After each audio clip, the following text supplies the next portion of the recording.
Sabi nila, maghintay ka lang sa airport lounge, Lola. Babalikan ka namin pagkatapos mag-check-in.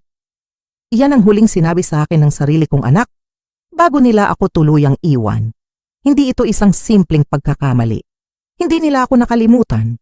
8 oras, 8 mahahabang oras akong naghintay na para bang isa akong kasambahay na inutusan na huwag umalis sa kinauupuan. Sa loob ng 8 oras na yon, habang suot-suot ko ang nakakahiya at kulay rosas na t-shirt na may nakasulat na Vacation Lola, naramdaman ko ang pinakamatinding hiya sa buong buhay ko.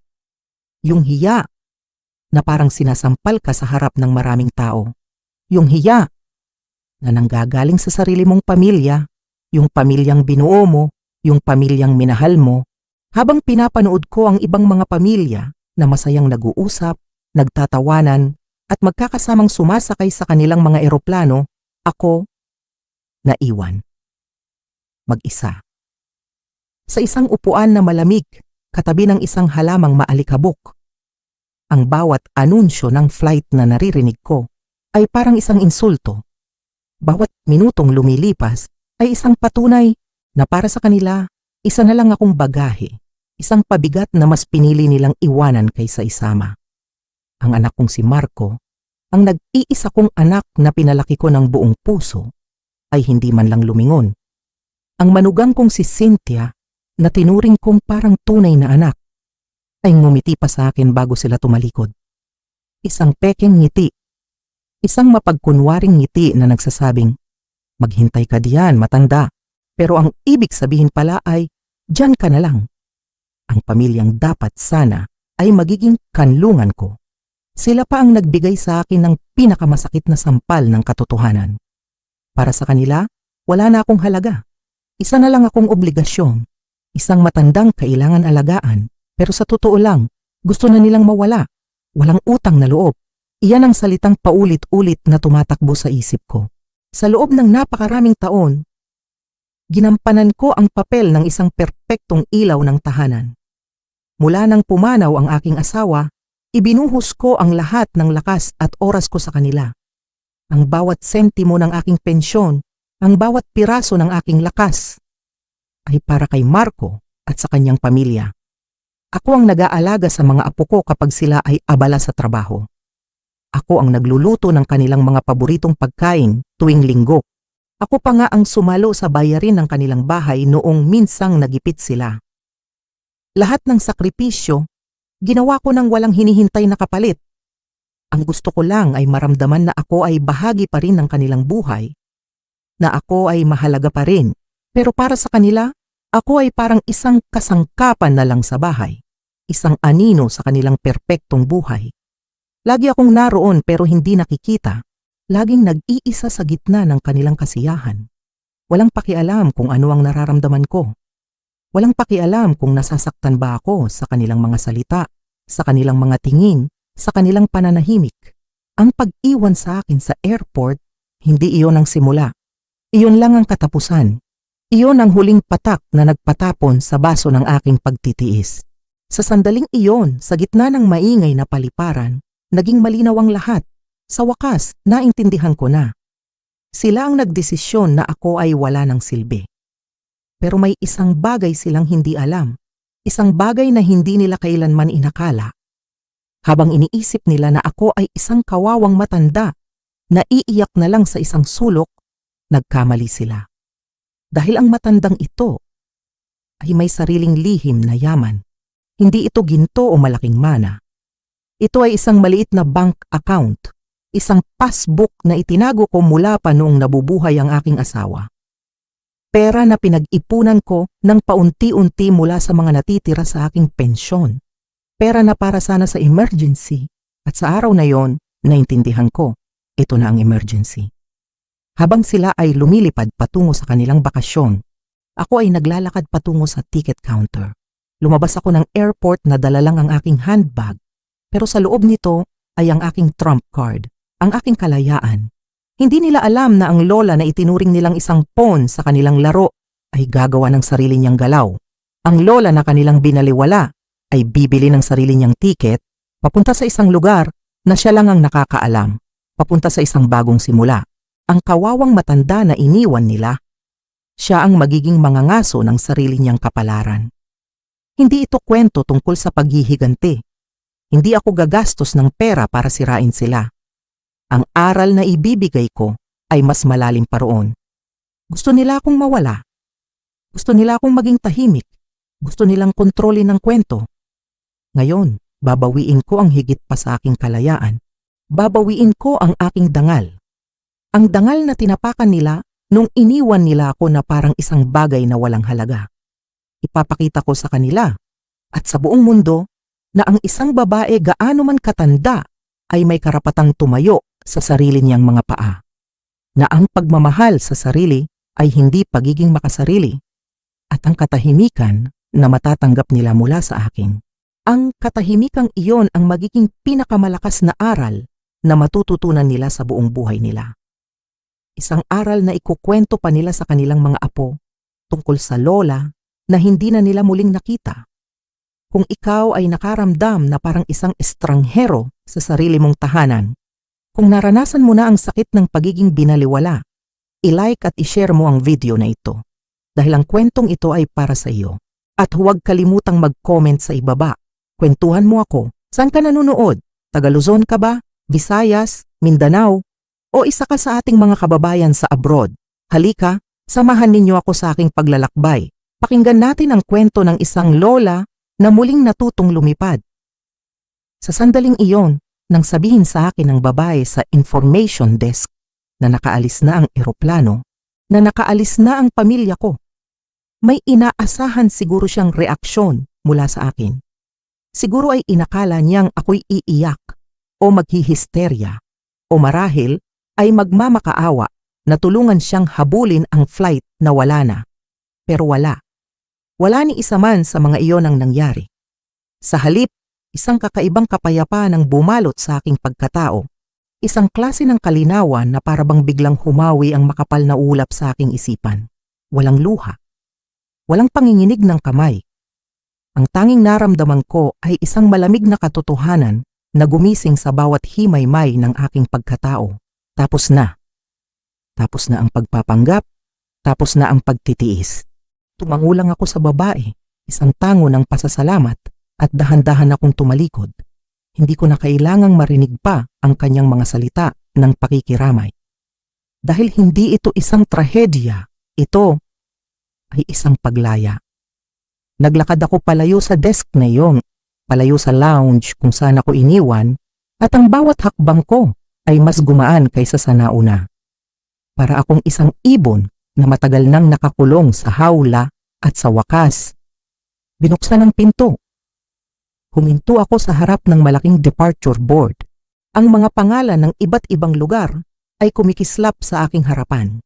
Manila, Cebu, Davao, Hong Kong, Singapore. Para silang mga bituin sa isang madilim na kalangitan, bawat isa ay nangangako ng ibang mundo, ibang buhay. Ang mga tao sa paligid ko ay abala sa kanilang mga sarili, nagmamadali, nag-uusap, naghihintay. Ngunit para sa akin, para bang huminto ang oras. Ako lang at ang screen na iyon, hindi na ako si Elena Harlo, ang ina ni Marco, ang lola ng kanyang mga anak. Sa sandaling iyon, ako ay isang babae lamang na may pagpipilian sa kanyang harapan. At doon sa gitna ng mga kumikinang na pangalan, nakita ko ito. Isang pangalan na matagal ko nang hindi naiisip. Bagyo. 7:35 ng gabi. Bigla, bumalik ang isang alaala. Isang batang Elena na natututong magbisikleta sa Burnham Park, tinutulak ng kanyang yumaong ama. Ang tawa niya ay sumasabay sa malamig na hangin. Bagyo. Ang lugar ng mga puno ng pino ng malamig na umaga at ng mga masasayang alaala na hindi nabahira ng aking kasalukuyang buhay. Ito ang eksaktong kabaligtaran ng Palawan. Ang mainit, tropikal na paraiso na ipinangako nila sa akin na naging impyerno ng aking pag-iisa. Walang pag-aalinlangan, walang pangalawang isip.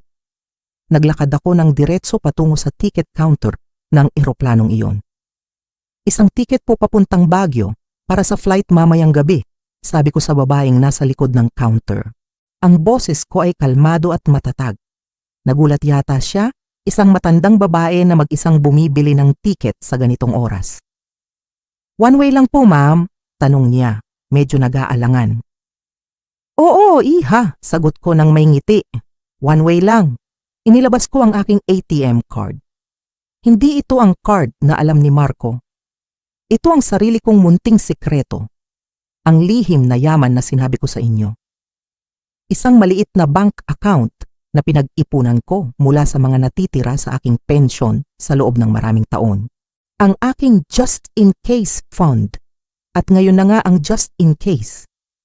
Habang ipinapasok ko ang aking PIN, naramdaman ko ang kakaibang kapangyarihan. Ito ang unang pagkakataon sa napakatagal na panahon na gumawa ako ng isang desisyon at gumastos ng pera para sa sarili ko lamang. Nang walang paalam, nang walang paliwanag. Hawak ang tiket, naglakad ako papunta sa isang basurahan. Hinubad ko ang kulay rosas na t-shirt na may nakasulat na Vacation Lola. Tinupi ko ito ng dahan-dahan at inilagay sa basurahan.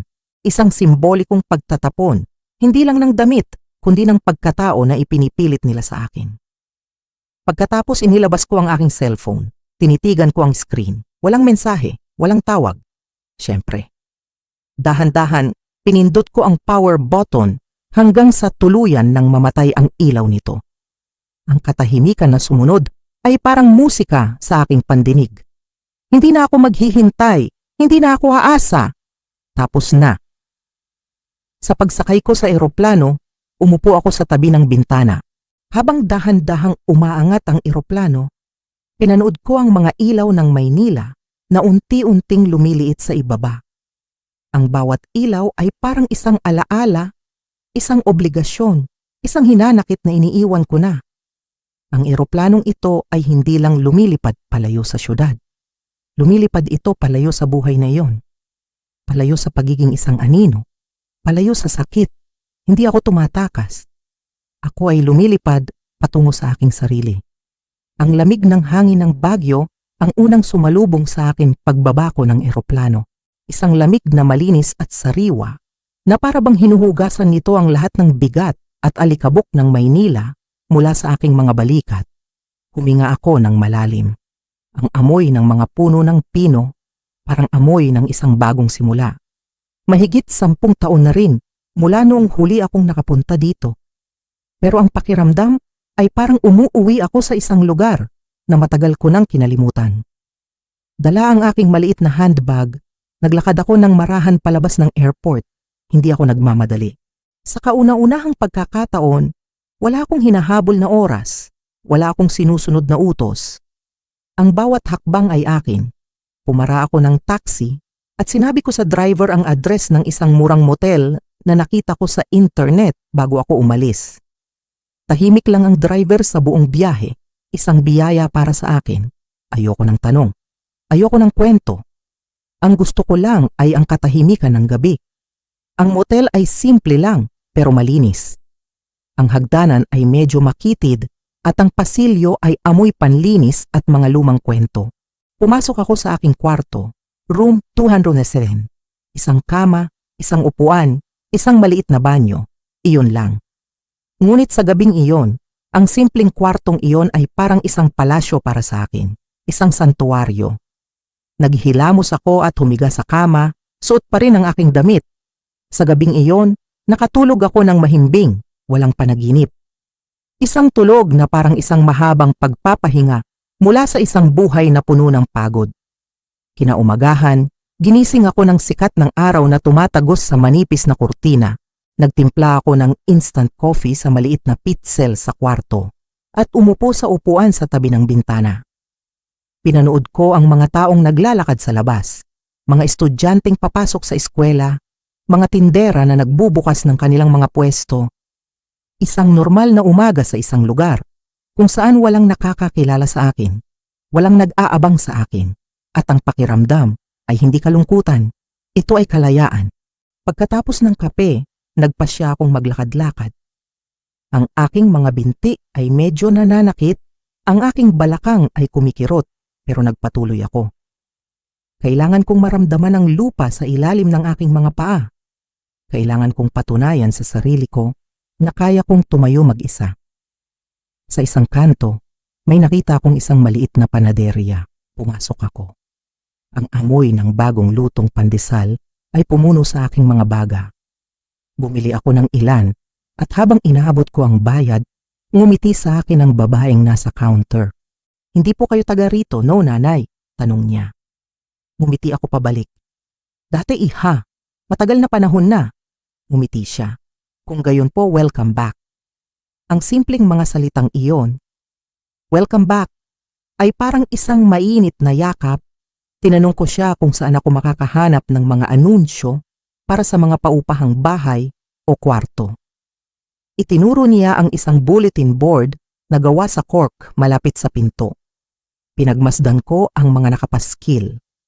Mga alok para mag-dog walking, isang segunda manong bisikleta, music lessons at doon sa isang sulok, isang maliit na papel na sulat kamay. Kwartong paupahan. Ang mga salita ay simple at direkta. Para sa tahimik na babae, pribadong kwarto share sa kusina, ligtas ang bahay malapit sa sakayan ng jeepney, walang gulo, walang drama, 6,000 piso kada buwan, tawagan si Aling Nena. Ang sulat kamay ay matatag, parang sulat ng isang taong alam ang gusto niya. Kinuhaan ko ng litrato ang numero gamit ang aking lumang telepono na binuksan ko saglit. Tanghali na nang makahanap ako ng isang bangko sa parke. Umupo ako sa ilalim ng sinag ng araw at tinawagan ng numero. Isang boses na medyo paos at puno ng pagdududa ang sumagot. "Hello?" tanong nito. "Magandang araw po," sabi ko. Tumatawag po ako tungkol sa kwartong pinapaupahan. Nagkaroon ng mahabang katahimikan. "Ilang taon ka na?" tanong niya. "Diretsahan, walang paligoy-ligoy." 77 po, sagot ko. "Malinis ka ba sa katawan?" "Opo." "Wala kang boyfriend ha?" Natawa ako ng bahagya. "Naku, matagal na pong wala." "Sige," sabi niya. "Pumunta ka dito mamayang 4:00, 2185 East Stafford. Magdala ka ng cash para sa unang linggo." Pagkatapos ay ibinabana niya ang telepono. 4:00 ng hapon, nakatayo na ako sa harap ng isang bahay na kulay asul na kupas na. Si Aling Nena ang nagbukas ng pinto, may hawak na sigarilyo sa isang kamay. "Ikaw ba yung matanda?" tanong niya. "Ako nga po yata," sagot ko. Tumabi siya. "O sige, pasok. Tingnan natin kung magkakasundo tayo." Ang bahay ay amoy lavender at ginisa. Hindi mabaho, pero amoy ng isang bahay na tinitirhan talaga. Dinala niya ako sa isang maliit na kwarto sa itaas. Simple lang, pero malawak ang bintana at ang sikat ng araw ay pumapasok na parang isang pag-asa. "Okay na ito," sabi ko. Inabot ko sa kanya ang bayad para sa isang linggo. 1,500 piso. Tiningnan niya ako mula ulo hanggang paa. "Hindi ka mukhang madrama," sabi niya. Ngumiti ako. "Hindi na po. Ngayon." Ang unang linggo ko sa bahay ni Aling Nena ay lumipas ng tahimik. Siya ay isang babaeng hindi pala tanong. Pareho kaming may mga dalang kwento, pero pareho rin naming alam na hindi pa oras para buksan ang mga iyon. Ang mahalaga ay ang kasalukuyan. Ang simpleng samahan namin sa pagkain ng hapunan, ang panunood ng TV nang walang imikan, ang pag-aalaga niya sa kanyang pusa na si Franklin. Ngunit alam ko na ang perang dala ko ay hindi magtatagal. Kailangan kong kumilos. Kailangan kong patunayan sa sarili ko, higit kanino man, na kaya kong buhayin ang aking sarili. Isang umaga, habang naglalakad, muli kong nadaanan ang maliit na kapehan na may nakasulat na "Help Wanted" sa labas. Huminto ako sa harap nito. 15 taon na akong hindi nagtatrabaho. Ang huling trabaho ko ay bilang isang clerk bago pa man ako mag-asawa. Pero sa loob ng 50 taon, pinatakbo ko ang isang buong sambahayan. Hindi ba't mas mahirap pa yon? Huminga ako ng malalim at pumasok sa loob. Ang lugar ay simple lang. 3 booth, isang counter, at ilang upuan. Isang babaeng medyo mataba, nakapusod ang buhok, ang lumabas mula sa kusina. Ang name tag niya ay Grace. Tiningnan niya ako mula ulo hanggang paa. "May experience po kayo, Nay?" tanong niya. Ang boses ay hindi bastos pero halatang nagdududa. Tumingin ako ng diretso sa kanyang mga mata. Nagpalaki ako ng 3 anak at nagpatakbo ng isang bahay sa loob ng 50 taon. Marunong akong magtimpla ng kape, magbuhat ng mga plato, at hindi ako uma-absent dahil lang sa sakit ng ulo. Napatitig siya sa akin saglit, tapos ay ngumiti ng bahagya at nagkibit balikat. Sige, trial shift bukas, alas 6 hanggang alas 11 ng umaga. Kung makayanan mo, pag-usapan natin. Kinagabihan, pinlantsa ko ang nag-iisang blusa ko na may disenteng itsura pa. Maaga akong natulog, pero matagal akong nakatitig sa kisame. Isang halo ng kaba at pananabik ang bumalot sa akin. Ilang dekada na ang nakalipas, pero ang pakiramdam na magkakaroon muli ng isang bagay na sa iyo, isang bagay na pinaghirapan mo, ay nakakapagpabuhay ng dugo. Kinaumagahan, dumating ako ng alas 5:45. 15 minuto bago ang oras. Si Grace ang nagbukas ng pinto. Magaling, sabi niya.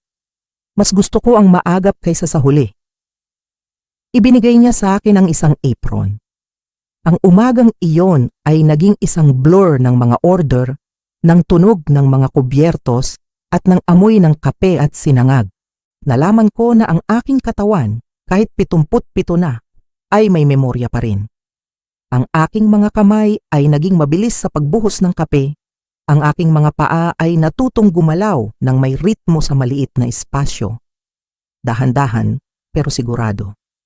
Pagdating ng alas 11, humupa na ang dami ng tao. Umupo si Grace sa counter at nagtimpla ng 2 tasa ng kape. Inabot niya sa akin ang isa. Okay ka lang, sabi niya habang humihigop. Hindi ka mabilis pero hindi ka rin pabigat. Masasanay ka rin, tanggap ka na. Ang simpleng mga salitang iyon, tanggap ka na, ay mas matamis pa kaysa sa kape na iniinom ko. Sa pagtatapos ng linggo, iniabot sa akin ni Grace ang isang manipis na sobre, ang aking unang sahod. Sa loob ay may lamang 2,000 at 500 piso, kasama na ang kaunting tip. Habang hawak ko ang pera, parang musika ang tunog nito. Ito ay hindi pensyon. Hindi ito bigay. Ito ay akin. Pinaghirapan ko ito. Naglakad ako papunta sa bangko at ipinalit ko ang pera sa mas maliliit na bills. Pagkatapos, tumawid ako sa kabilang kalye kung saan may isang tindahan ng ukay-ukay. Pumasok ako. Ang amoy ng mga lumang damit ay parang amoy ng mga kwentong naghahanap ng bagong may-ari. Doon sa isang hanger, nakita ko ito. Isang coat na gawa sa wool, kulay navy blue. Simple lang, pero maganda ang tahi at mukhang matibay. Isinukat ko ito. Sakto, para bang ginawa ito para sa akin. Binayaran ko ito gamit ang perang pinaghirapan ko. Ang ganda niyo po dyan, Nay, sabi ng batang sales lady. Mukha po kayong matalino at elegante. Ngumiti ako. Salamat, iha. Ganyan din ang pakiramdam ko. Naglakad ako pauwi suot ang bago kong coat. Ang lamig ng hangin ng Bagyo ay hindi na tumatagos sa aking mga buto. Nandoon si Aling Nena sa beranda, umiinom ng kape. Napasipol siya nang makita ako. Wow, sabi niya. Tingnan mo nga naman. Ang sosyal ng lola mo. Ngumiti ako. Biyernes lang naman, biro ko. Sa gabing iyon, tumayo ako sa harap ng salamin sa aking kwarto, suot ang coat. Hindi lang ito isang damit. Ito ay isang patunay. Isang patunay na ako ay narito pa. Nakatayo, at may kakayahang pumili para sa aking sarili. Lumipas ang mga linggo, at ang buhay ko sa Baguio ay nagkaroon ng sarili nitong ritmo. Ang mga umaga ko ay para sa kapehan. Ang mga hapon ay para sa mahabang paglalakad o pagbabasa sa parke.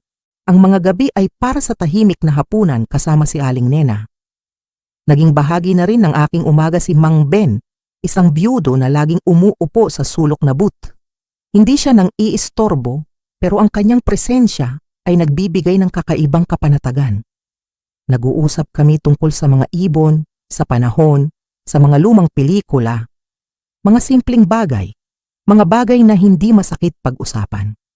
Sa unang pagkakataon sa maraming taon, naramdaman kong ako ay bahagi ng isang komunidad na hindi humuhusga. Isang gabi, habang nakaupo ako sa aking kwarto, Tinitigan ko ang cellphone na nakatago sa ilalim ng aking mga damit. Halos 1 buwan na itong patay. Ang katahimikan nito ay naging kaibigan ko. Ngunit sa gabing iyon, may nag-udyok sa akin. Siguro ay dahil mas matatag na ako, mas buo. O siguro, kailangan ko lang malaman. Kailangan kong harapin ang multo ng nakaraan para tuluyan na itong makalaya. Huminga ako ng malalim at binuksan ko ito. Halos mag-vibrate ito palabas ng aking kamay. Sunod-sunod na pumasok ang mga notification. 32 missed calls. 18 text messages. Pinakinggan ko ang unang voicemail. Galing kay Cynthia na itala noong mismong araw ng kanilang flight. Ang boses niya ay puno ng pagkukunwaring pagkataranta. "Mommy, nasan ka na? Akala namin nasa banyo ka lang. Please call us. Boarding na kami." Isang kasinungalingan. Isang malaking kasinungalingan. Alam ko at alam niya na hindi nila ako hinanap. Ang mga sumunod na mensahe ay mula kay Marco. Ang boses niya ay nagbago mula sa pagkainis, patungo sa galit, at sa huli ay sa isang malamig na pagbabanta. "Ma, nasaan ka ba? Hindi na ito nakakatuwa. Kapag hindi ka pa tumawag, huwag mo kaming sisisihin sa kung anong mangyari. Itigil mo na to." Walang pag-aalala. Pulos kontrol. Pulos galit dahil nawalan sila ng kontrol sa akin. Pinatay ko ang voicemail. Tama ang naging desisyon ko. Habang binubura ko na sana ang lahat ng mensahe, isang numero ang pamilyar sa akin. Hindi ito nakasave sa aking phone book, pero kilala ko ang mga huling numero. Ito ang bagong numero ng aking apo. Si Leo, ang panganay. Ang tanging apo ko na bumibisita sa akin noon kahit hindi Pasko o Kaarawan. Ang tanging isa na tumutulong sa akin sa hardin ng walang reklamo. Ang tanging isa na ang mga yakap ay ramdam kong totoo. Bago ko pa mapigilan ang sarili ko, nagering ang telepono. Ang numerong iyon, si Leo. Nanginginig ang kamay ko habang tinititigan ko ang screen. Sasagutin ko ba? Handa na ba ako? Huminga ako ng malalim at sinagot ko ito. "Hello?" Sabi ko. Ang boses ko ay medyo nanginginig. "Lola?" Ang boses sa kabilang linya ay basag, puno ng pag-aalala at lungkot. Parang hindi siya makapaniwala na ako nga ang sumagot. Ang puso ko ay biglang kumirot, hindi dahil sa sakit, kundi dahil sa pagmamahal. "Leo, apo," sagot ko. Mas kalmado na ngayon. Nagkaroon ng mahabang katahimikan. Naririnig ko lang ang kanyang paghinga. "Lola, okay ka lang po?" tanong niya sa wakas. Ang simpleng tanong na yon. Ang tanong na hindi man lang tinanong ng kanyang mga magulang, ay nagpatulo ng isang butil ng luha sa aking pisngi. Ang unang luha mula nang umalis ako. "Masigit pa sa okay, apo," sagot ko. "Masaya si Lola." "Nasaan po kayo?" "Nag-aalala po ako. Nag-aalala po kaming lahat." Alam kong sinasabi lang niya ang huli para maging magalang. "Huwag kang mag-alala, apo," sabi ko. "Nasa isang lugar ako na ligtas at payapa.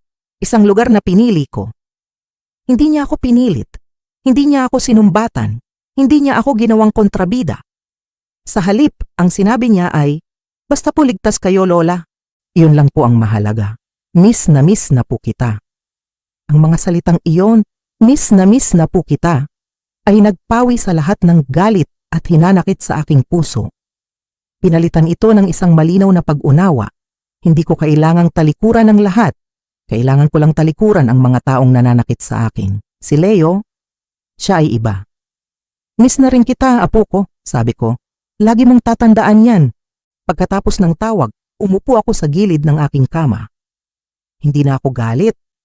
Ang nararamdaman ko ay isang uri ng kalungkutan, pero isang malinis na kalungkutan. Isang pagluluksa para sa pamilyang inakala kong mayroon ako. At isang pagsibol ng pag-asa para sa mga ugnayan na totoo pa pala. Ang tawag ni Leo ay hindi isang dahilan para bumalik. Ito ay isang patunay na tama ang aking ginawa. Dahil sa paglayo ko, mas naging malinaw kung sino ang tunay na nagmamahal at kung sino ang hindi. Pagkatapos ng tawag namin ni Leo, inakala ko na marahil ay magkakaroon ng kaunting pagbabago. Na baka sa pamamagitan niya, maiintindihan ng kanyang mga magulang ang sakit na idinulot nila. Ngunit nagkamali ako. Ang katahimikan na sumunod ay hindi katahimikan ng pag-unawa. Ito pala ay ang katahimikan bago ang isang mas malakas na bagyo. Ang ginawa ko palang pag-alis ay hindi nila itinuring na isang resulta ng kanilang pagkukulang, kundi isang pagsuway. Isang paghamon sa kanilang kapangyarihan. At ang mga taong nasanay na may kontrol ay gagawin ang lahat para mabawi ito. Isang hapon, pag-uwi ko galing sa trabaho, may iniabot sa akin si Aling Nena, isang sobre.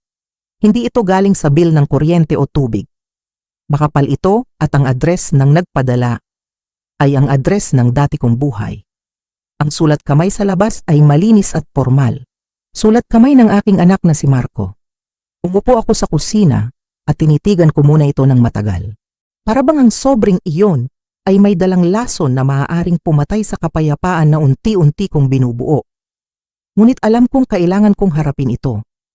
Kailangan kong malaman kung anong uri ng halimaw ang kinakalaban ko. Binuksan ko ito. 6 na pahina. 6 na pahinang puno ng galit na isinulat ng maayos. Walang mahal na ina o anumang pagbati. Ang unang linya pa lang ay isang sampal na hindi ako makapaniwala na ginawa mo ito sa amin. Binasa ko ang bawat salita. Sinasabi niya kung paano ko sila pinahiya, kung paano ako nagdulot ng stress sa kanilang perpektong bakasyon. Sinabi niya na si Cynthia raw ay umiiyak gabi-gabi. Ang mga bata raw ay nalilito at nagtatanong. Pinapalabas niya na ako ang kontrabida. Ako ang salarin. Ako raw ay makasarili at walang utang na loob. Habang binabasa ko ang sulat, wala akong naramdamang sakit. Ang naramdaman ko ay isang malamig na galit. Isang galit na hindi sumisigaw, kundi isang galit na nagmamasid at nakakaintindi. Sa 6 na pahinang iyon, walang kahit isang salita tungkol sa 8 oras na paghihintay ko. Walang pag-amin sa kanilang pagkakamali. Walang paghingi ng tawad. Ang lahat ay tungkol sa kanila, sa kanilang reputasyon, sa kanilang abala. Ang sulat ay nagtapos sa isang pangungusap na nagpakulo ng aking dugo. Handa kaming makipag-usap, pero kung handa ka nang maging makatwiran, makatwiran. Ako pa ang kailangang maging makatwiran. Pagkatapos kong basahin, tinupi ko ang sulat ng maayos at ibinalik sa sobre. Tumayo ako, dinala ko ito sa lababo sa kusina, kumuha ako ng posporo at sinindihan ko ang isang sulok nito. Pinanood ko ang dahan-dahang paglamon ng apoy sa mga salitang puno ng kasinungalingan. Pinanood ko ang pagiging abo ng kanilang galit. Habang nagliliyab ito, isang bagay ang naging malinaw sa akin. Ang apoy na iyon ay hindi lang tumutupok sa papel. Tinutupok din nito ang huling piraso ng pag-asang mayroon ako na maaari pa silang magbago. Kinabukasan, ang bagyo ay lalo pang lumakas. Sa kapehan, may isang customer na nag-iwan ng diaryo. Habang pinupunasan ko ang mesa, isang litrato ang pumukaw sa aking atensyon. Isang litrato ko, kuha ilang taon na ang nakalipas sa isang family gathering, may hawak na pie, nakangiti ng pilit. At ang headline sa itaas nito, nawawalang lola, pamilya umapela sa publiko. Napatigil ako. Naramdaman ko ang pag-akyat ng dugo sa aking mukha. Binasa ko ang artikulo, nandoon ang mga salita ni Marco. Lubos po kaming nag-aalala, sabi niya raw. Bigla na lang po siyang naglaho. Ang gusto lang po namin ay ang kanyang kaligtasan. Mayroon ding sinabi si Cynthia. Siya po ay vulnerable. Natatakot kami na baka may masamang nangyari sa kanya. Hindi po siya ang tipo na gagawa ng ganito. Vulnerable. Ako raw ay vulnerable. Hindi ko napigilan ang sarili ko. Natawa ako ng malakas. Isang tawa na mapait at puno ng pang-uyam. Ako, na nag-isang nagtaguyod ng aking mga anak pagkamatay ng kanilang ama. Ako na nagtrabaho at nag-ipon para sa sarili kong kinabukasan. Ako na nagkaroon ng lakas ng loob na umalis at magsimula muli sa edad na 77. Ako ay vulnerable. Dumating si Grace at nakita ang diaryo sa aking kamay. Okay ka lang, Nay Elena? Tanong niya. Ang boses ay puno ng pag-aalala. Tumingin ako sa kanya at ngumiti, isang tunay na ngiti. Mas okay pa ako kaysa dati, Grace. Itinago ko ang diaryo, hindi bilang isang masamang alaala, kundi bilang isang ebidensya. Isang ebidensya na ang mga tao ay magsisimula lang mag-alala kapag hindi ka na nila maaaring gamitin. Ang paglabas ng artikulo sa diaryo ay ang kanilang huling alas. Isang desperadong hakbang para pilitin akong lumabas, para gawin akong kontrabida sa mata ng publiko, para iparamdam sa akin na wala akong pagpipilian kundi ang bumalik. Ngunit sa halip na matakot, mas lalo akong naging matatag. Ang bawat kasinungalingan na kanilang sinasabi ay parang isang pader na unti-unti kong itinatayo sa pagitan namin. Isang pader na hindi na nila kailanman masisira. Ang kanilang mga aksyon ay hindi na nakakasakit. Sila ay nakakatawa na lang. Isang umaga, pagkatapos ng aking shift, may isang lalaking naka-Amerikana ang naghihintay sa labas ng kapehan. Mukha siyang propesyonal, malinis, at ang kanyang mga mata ay walang emosyon. Lumapit siya sa akin. "Kayo po ba si Mrs. Elena Harlow?" Tanong niya. Ang boses ay formal at malamig. Naramdaman ko agad na hindi ito isang ordinaryong tao. May dala siyang bigat, isang bigat na hindi sa kanya. "Ako nga," sagot ko. Ang aking tinig ay kalmado. "Ang pangalan ko po ay Attorney Derek Sorenson. Ako po ang kumakatawan kina Mr. and Mrs. Marco Harlow." Abogado. Nagpadala sila ng abogado. Hindi ko alam kung matatawa ba ako o maiinis. Gusto po sana nila akong makipag-usap sa inyo tungkol sa inyong kapakanan at sa inyong mga ari-arian. Doon. Iyon ang salitang hinihintay ko. Ari-arian. Hindi ito tungkol sa akin. Ito ay tungkol sa kung ano ang maaari nilang makuha. Tungkol sa bahay. Tungkol sa kaunting naipon ko na akala nila ay marami. Tinitigan ko ang abogado ng diretso sa kanyang mga mata. "Attorney," sabi ko, dahan-dahan at malinaw. "Ang aking kapakanan ay mas maayos pa kaysa dati at ang aking mga ari-arian ay wala na sa listahan ng mga bagay na dapat ninyong pakialaman." Nakita ko ang bahagyang pagkagulat sa kanyang mukha. Siguro ay inasahan niya na makikipag-usap siya sa isang mahina at nalilitong matanda. "Nababahala po sila ng husto, Mrs. Harlow." Pagpapatuloy niya, sinusubukang bawiin ang kanyang kumpiyansa. "Gusto lang po nilang masiguro na kayo ay nasa isang ligtas na lugar." "Sabihin mo kay Marco at Cynthia," sabi ko, habang tinatanggal ko ang aking apron at inilalagay ito sa aking bag. "Sabihin mo sa kanila na hindi ako isang alagang aso na nakalimutan nilang sunduin at wala nang susunod na hakbang. Maliban na lang kung ako ang gagawa ng hakbang na iyon." Tinalikuran ko siya at nagsimulang maglakad palayo. Narinig ko siyang tumikhim at sumubok na magsalita muli, ngunit hindi na ako lumingon. Sa paglakad kong iyon, naramdaman ko ang pagputol ng isa pang lubid. Isang makapal at mahigpit na lubid na matagal nang nakapulupot sa aking leeg. Pag-uwi ko sa bahay, alam ko na ang kailangan kong gawin. Kailangan kong maging mas malinaw. Kailangan kong maging mas formal. Kumuha ako ng isang piraso ng malinis na papel at isang ballpen. Sumulat ako ng isang maikling liham, hindi para kay Marco, hindi para sa abogado, kundi para kay Cynthia. Siya ang may hawak ng emosyonal na kapangyarihan sa kanilang relasyon. At siya ang kailangang makarinig nito mula sa akin. 3 linya lang ang isinulat ko. "Cynthia, alam ko ang ginawa ninyo. Alam ko ang hindi ninyo sinabi. Hindi ako galit, hindi na ako babalik. Alagaan mo na lang ang sarili mong buhay. Sinimulan ko na ang sa akin. Elena, walang panunumbat, walang drama. Isang simple at malamig na pahayag ng katotohanan. Isang formal na pagtatapos." Kinabukasan, ipinadala ko ito sa post office. Habang inihuhulog ko ang sulat sa mailbox, naramdaman ko ang huling pagkalagot ng buhol. Hindi na ako nakatali. Sa wakas, malaya na ako. Hindi ko alam kung ano ang magiging reaksyon nila. Inaasahan ko ang katahimikan o marahil ay isa pang galit na sulat mula kay Marco. Ngunit ang hindi ko inaasahan ay ang susunod na mangyayari. Ang hindi ko inaasahan ay ang pagharap niya sa akin ng personal. Ang pagdating ni Cynthia ay hindi isang sorpresa, ngunit ang paraan ng kanyang pagdating ay nagbigay sa akin ng kakaibang pakiramdam. Hindi siya dumating na parang isang bagyo, hindi galit o sumisigaw. Dumating siya na parang isang ambon sa isang makulimlim na hapon, tahimik, malamig, at puno ng bigat. Isang Huwebes ng hapon iyon, halos wala ng tao sa kapehan. Si Grace ang unang nakapansin sa kanya. Isang babae na nakatayo malapit sa estante ng mga tinapay, nakasuot ng isang mamahaling coat na hindi bagay sa simpleng lugar na iyon. Nagkukunwari siyang binabasa ang menu sa blackboard, pero ang kanyang mga mata ay palipat-lipat, naghahanap. Alam kong ako ang hinahanap niya, hindi ako lumapit. Pinagpatuloy ko ang ginagawa ko. Pinunasan ko ang counter, inayos ko ang mga lalagyan ng asukal, at hinayaan ko siyang maghintay.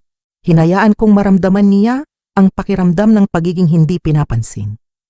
Pagkatapos ng ilang minuto, na para bang isang oras ang haba, sa wakas ay humakbang siya palapit sa counter.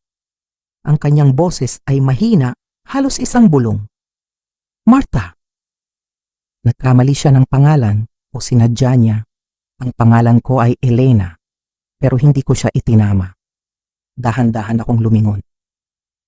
Cynthia, ang kapehan ay halos walang laman. Si Mang Ben lang ang naroon sa kanyang paboritong sulok, nagbabasa ng diaryo, at isang batang mag-asawa na nagbubulungan sa isang mesa. Pwede po ba tayong mag-usap? Tanong niya. Tiningnan ko siya. Nagsasalita ka na, sagot ko. Nakita ko ang sakit sa kanyang mga mata. Nang pribado po sana. Itinuro ko ang isang bakanting booth sa likuran. Umupo siya sa tapat ko. Ang postura niya ay diretso at tensyonado, na para bang naghahanda sa isang masamang balita. Ang kanyang mga kamay ay magkadikit sa ibabaw ng mesa. Ang mga kuko niya ay perpektong curved. Laging ganoon. Hindi ko po alam na magpapadala si Marco ng abogado, sabi niya. Sinisira ang katahimikan. Hindi po iyon ideya ko. Tiningnan ko lang siya. Hindi, sabi ko.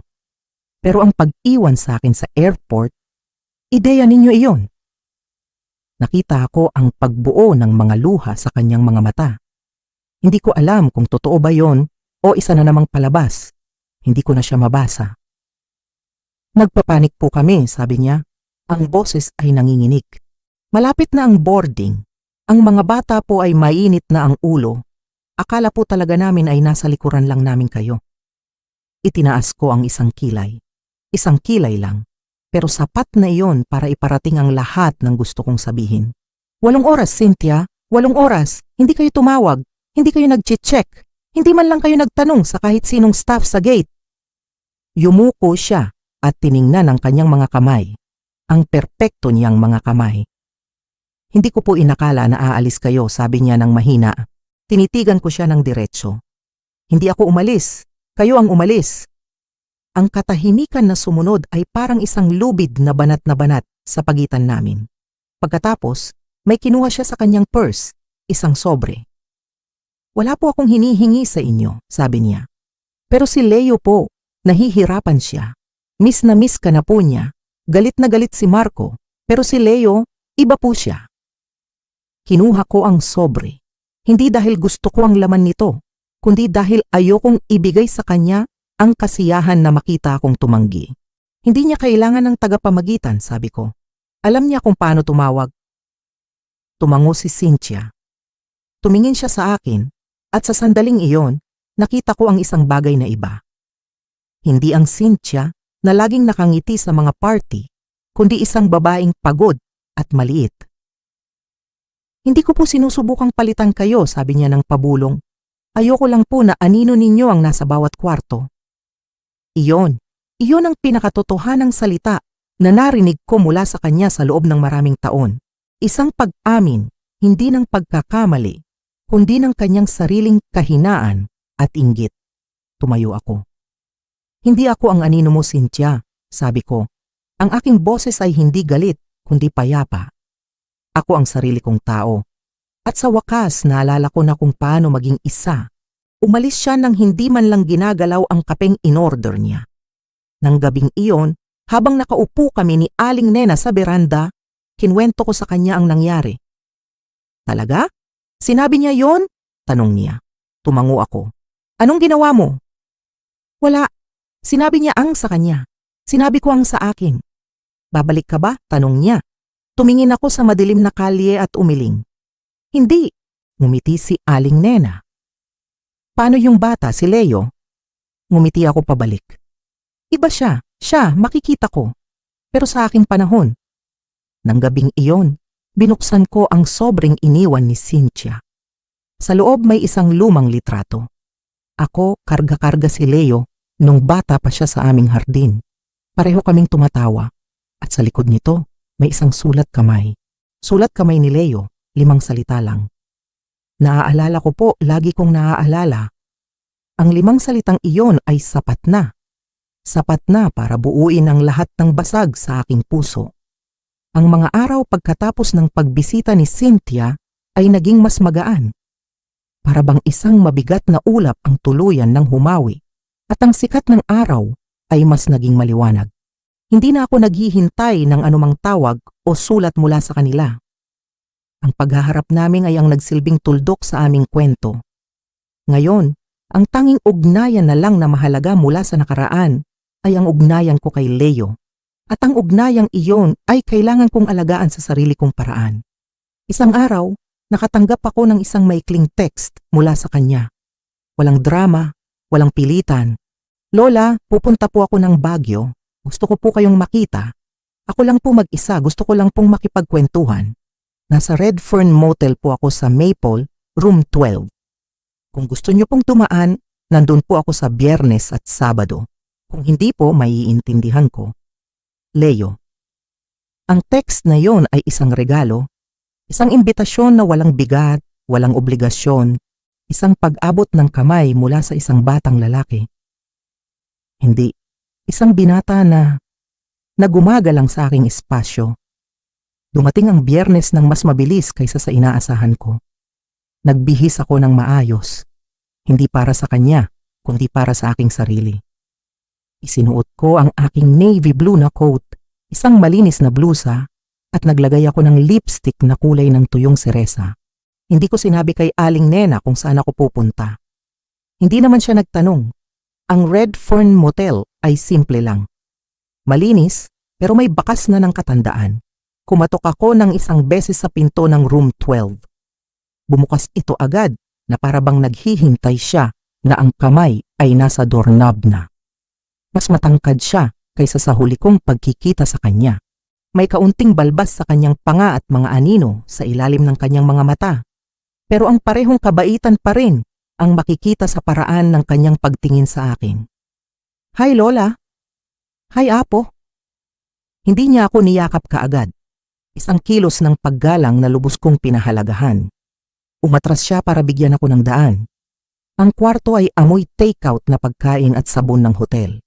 Nakaayos ang kama, pero ang mesa ay puno ng mga libro. Nagdala siya ng mga libro.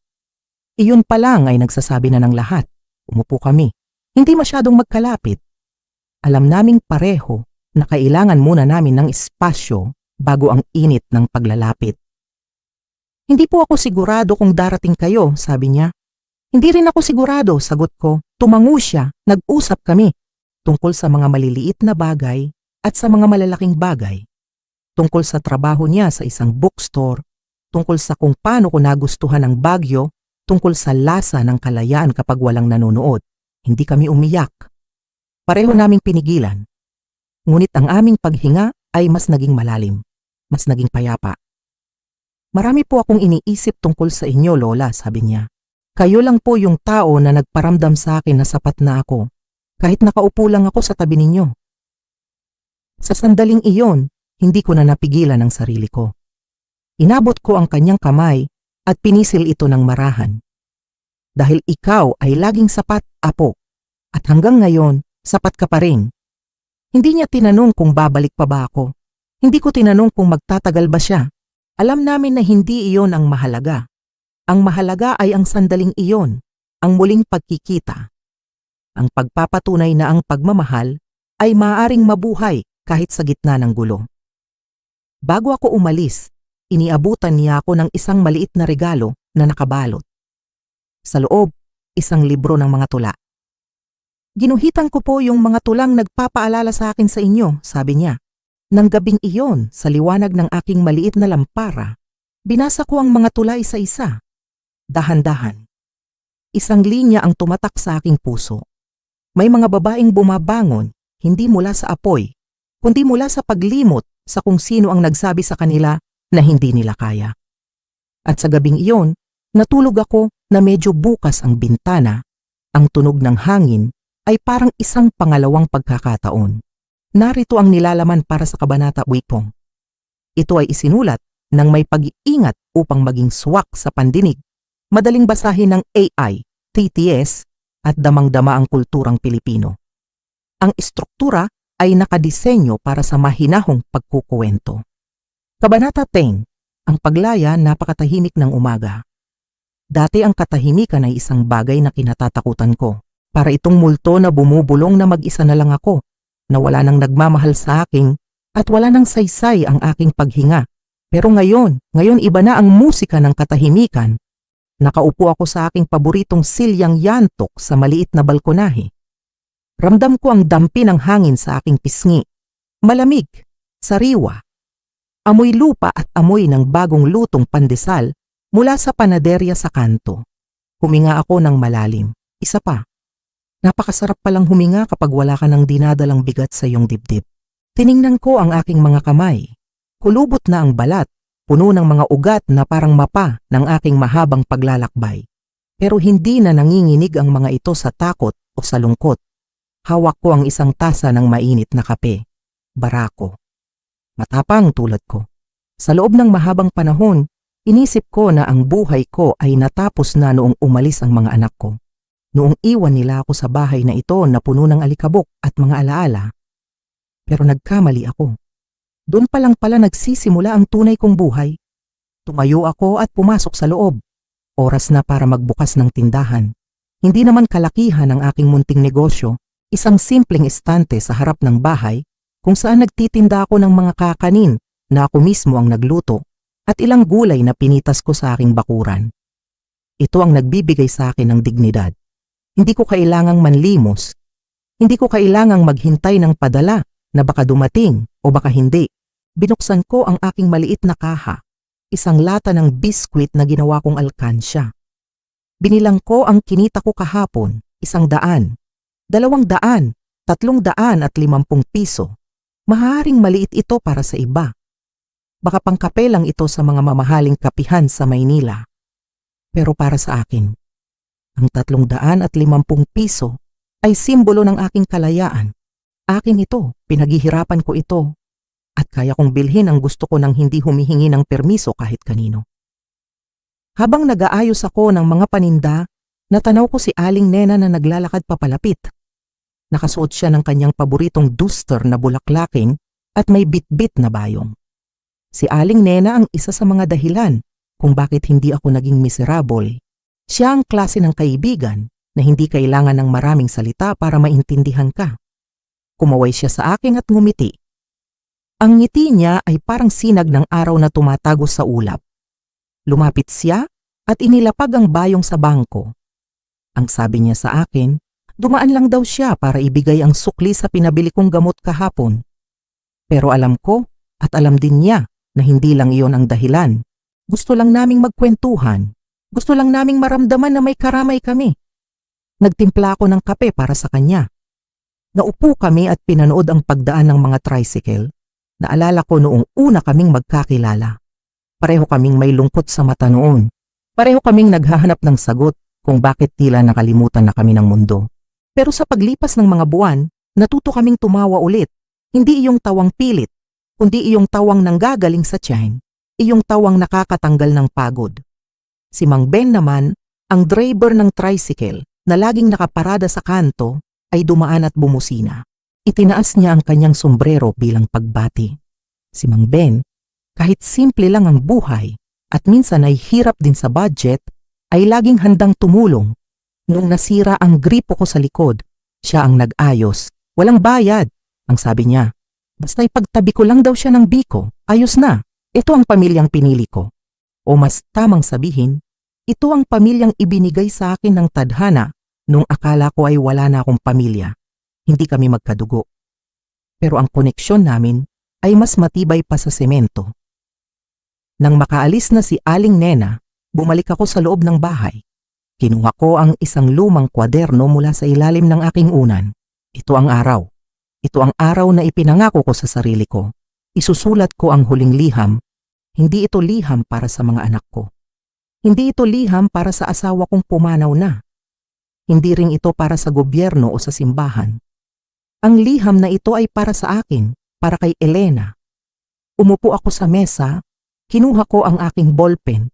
Naramdaman ko ang pamilyar na bigat nito sa aking kamay. Dahan-dahan, nagsimula akong magsulat. Ang bawat letra ay parang paghubad ng isang mabigat na damit na matagal ko nang suot. Mahal na Elena, huminto ako sandali. Tinitigan ko ang pangalan ko, Elena. Kay tagal kitang kinalimutan, kay tagal kitang isinantabi para unahin ang iba, patawad. Ipinagpatuloy ko ang pagsusulat. Gusto kitang pasalamatan. Salamat dahil hindi ka sumuko noong mga gabing ang tanging kasama mo lang ay ang huni ng mga kuliglig at ang patak ng ulan sa bubong. Salamat dahil pinili mong bumangon tuwing umaga kahit na ang pakiramdam mo ay walang naghihintay sa iyo. Alam mo ba, Elena, matagal mong iniyakan ang pag-alis nila. Inisip mo na inabandona ka. Inisip mo na basura ka, na itinapon dahil luma na at wala nang pakinabang. Masakit yon. Sobrang sakit.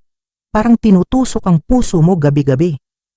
Pero ngayon, tingnan mo ang paligid, tingnan mo ang kapayapaang tinatamasa mo.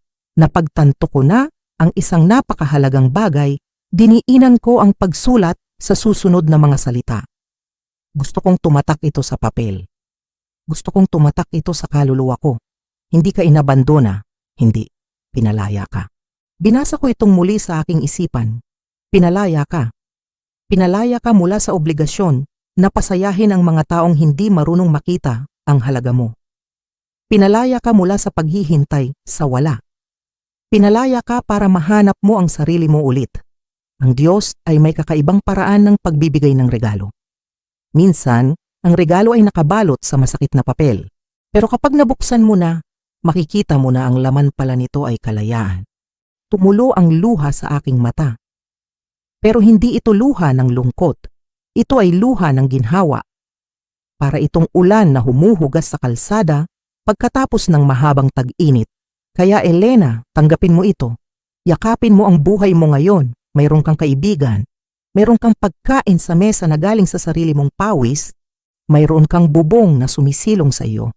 At higit sa lahat, mayroon ka ng iyong sarili, buo ka, sapat ka. Huwag kang matakot tumanda. Ang pagtanda ay hindi parusa, ito ay pribilehiyo. Maraming hindi umabot sa edad na ito. Maraming hindi nakaranas ng ganitong katahimikan. Ikaw nandito ka, humihinga, buhay na buhay, mahalin mo ang bawat sandali. Ang amoy ng bawang kapag naggigisa ka. Ang tunog ng kampana ng simbahan tuwing 6:00. Ang init ng araw sa hapon, ang tawa ni Aling Nena, ang busina ni Mang Ben, lahat iyan ay biyaya. Malaya ka na, Elena. Malaya ka na. Nagmamahal ang iyong sarili. Ibinaba ko ang ballpen, isinara ko ang kwaderno at niyakap ito. Pakiramdam ko ay may natapos na digmaan sa loob ko. Wala nang putukan, wala nang sigawan, payapa na ang lahat. Tumayo ako at naglakad papunta sa bintana. Palubog na ang araw. Ang langit ay pinaghalong kulay kahel, lila at ginto. Napakaganda. Sa Pilipinas talaga ang may pinakamagandang takip silim. Parang ipinapaalala sa atin na kahit matapos ang araw, may ganda pa ring naiiwan. Nakita ko ang mga bata sa kalsada na naglalaro ng patintero. Rinig ko ang kanilang tawanan. Dati naiinggit ako sa kanila dahil nasa kanila ang lahat ng oras sa mundo. Pero ngayon, masaya ako para sa kanila at masaya rin ako para sa akin. Ang bawat yugto ng buhay ay may sariling ganda. Ang kabataan ay parang maingay na piyesta, masaya, magulo, nakakapagod.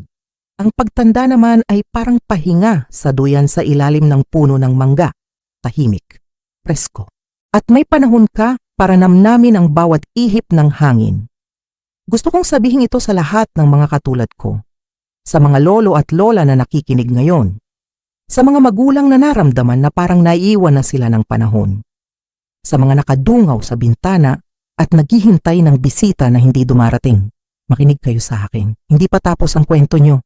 Huwag niyong isipin na dahil matanda na kayo, wala na kayong halaga. Hindi totoo iyan. Ang halaga nyo ay hindi nasusukat sa kung gaano kayo kabilis kumilos o kung magkano ang pera nyo sa bangko o kung gaano karaming tao ang bumabati sa inyo. Ang halaga nyo ay nasa inyong kwento, nasa inyong tatag. Kung nararamdaman nyo na binaliwala kayo ng mundo, huwag kayong maghintay na mapansin nila kayo. Kayo ang pumili sa sarili nyo. Bumangon kayo. Magsuot kayo ng magandang damit kahit nasa bahay lang. Magluto kayo ng paborito nyong ulam kahit para sa inyo lang. Makipagkwentuhan kayo sa kapitbahay. Magtanim kayo ng halaman. Mag-alaga kayo ng pusa o aso. Hanapin nyo ang maliliit na bagay na nagpapangiti sa inyo. Dahil ang kaligayahan ay hindi ibinibigay ng iba. Ito ay tinatrabaho. Ito ay pinipili. Araw-araw. Tingnan nyo ako. Ako si Elena. Dati isa akong ina na naghihintay ng awa. Ngayon, isa akong babaeng malaya. May sarili akong pera, may sarili akong mga kaibigan, at may sarili akong kapayapaan. Wala na akong hinihiling pa. Ang buhay ay sadyang mapaglaro. Minsan, kailangan munang mawala ang lahat bago natin makita kung ano ang tunay na mahalaga. At ang tunay na mahalaga ay ang kapayapaan sa puso. Ngumiti ako habang tuluyan nang lumubog ang araw. Bukas, sisikat itong muli. At handa na akong salubungin ito. Handa na akong magtinda ulit. Handa na akong makipagtawanan kay Aling Nena. Handa na akong mabuhay. Dahil sa wakas, naintindihan ko na. Ang pagtanda ay hindi ang pagtatapos ng libro. Ito ay ang huling kabanata at nasa sa atin kung paano natin ito isusulat. Ako? Pinili kong isulat ito ng may ngiti. Pinili kong isulat ito ng may pagmamahal sa sarili. Pinili kong maging malaya. At sana ikaw din, sana piliin mo rin ang sarili mo. Dahil hindi pa huli ang lahat. Kahit kailan, hindi pa huli. Ang gabi ay dumating na. Ang mga bituin ay nagsimulang kuminang. Parang mga mata ng Diyos na nakatingin at sumasang-ayon. Isinara ko ang bintana. Oras na para magpahinga. Magandang gabi sa inyong lahat. At tandaan, mahalaga kayo, sobra.